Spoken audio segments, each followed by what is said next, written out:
next speaker will be Honourable Lee Scot, Member of the British Parliament. He's also leader of the All Parliamentarians Group for the Tamils. He will focus on the demand for justice and fairness for the Tamils. Over to you, Lee. Good morning, and thank you for inviting me to address the conference today.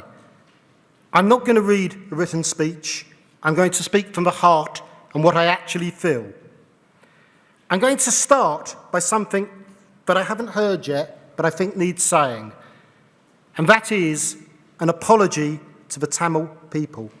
An apology that when voices were raised at the time of the war, they weren't listened to. An apology that we are now talking about getting justice for the Tamil people, but that won't bring back the lives of the women and children and innocent victims who died in the conflict. For that, I offer a personal apology. I raised my voice and said what was happening, but sadly, and I'm not being political because it's across all political parties, no one listened. So we find ourselves today trying to get justice. A few weeks ago, I was criticised in the British Parliament by colleagues who are not of the same opinion of me, because they said, how can I be chairman of the All-Parliamentary Party Group for Tamils when I have never visited Sri Lanka? I pointed out that until such time as I would be allowed to go to Sri Lanka, visit Tamil areas, speak to Tamil people, see what I need to see, and I have unfettered being able to look at everything, I will not visit Sri Lanka, because I will only see what the Sri Lankan government want me to see. I will hear what they want me to hear. I understand only too well what it means as a people to be persecuted. I'm Jewish. I have visited the sites of Auschwitz, Birkenfeld, Theresienstadt.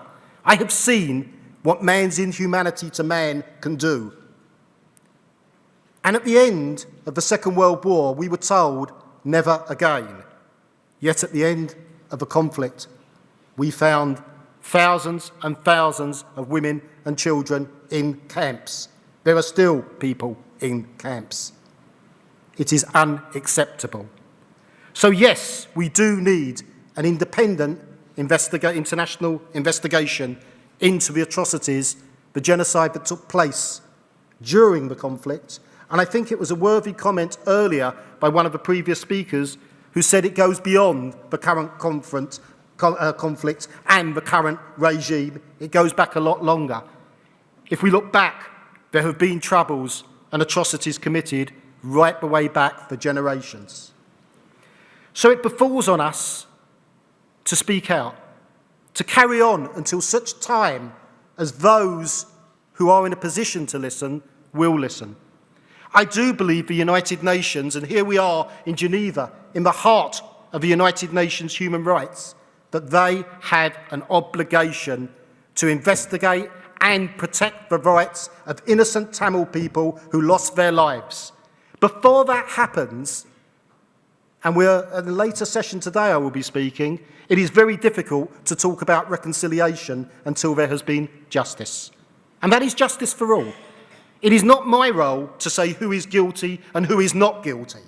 It is the role of an independent investigation. When I raised this in a meeting I had with representatives of the Sri Lankan High Commission in London, they said to me that they didn't feel that Britain would be fair. And I pointed out that there are many other countries in the world other than Britain, and if they didn't want Britain involved in it, there was no need why Britain needed to be involved in it. I'm sure other countries will manage quite well without Britain being involved. So it is excuses after excuses. I then raised the issue of, in our country, it was the Channel 4 documentary, The Killing Fields. I don't know what companies may have broadcast it in other countries around the world. But in that documentary, one of the answers given to me was, the footage shown was not in the correct order. Well, forgive me, but I'm not really too concerned. If someone's been killed, they've been killed, whether it was in the correct order, chronologically, that it was shown in that video or not. These are not excuses, these are just words. I want to move on to words. I'm using words now because I don't have as an individual the power to say, we will resolve this, we will have this inquiry. All I can do is campaign for it. And I say to you today that I continue to pledge myself in the United Kingdom and beyond to standing by the side of any innocent victims to get justice. I will continue to do that.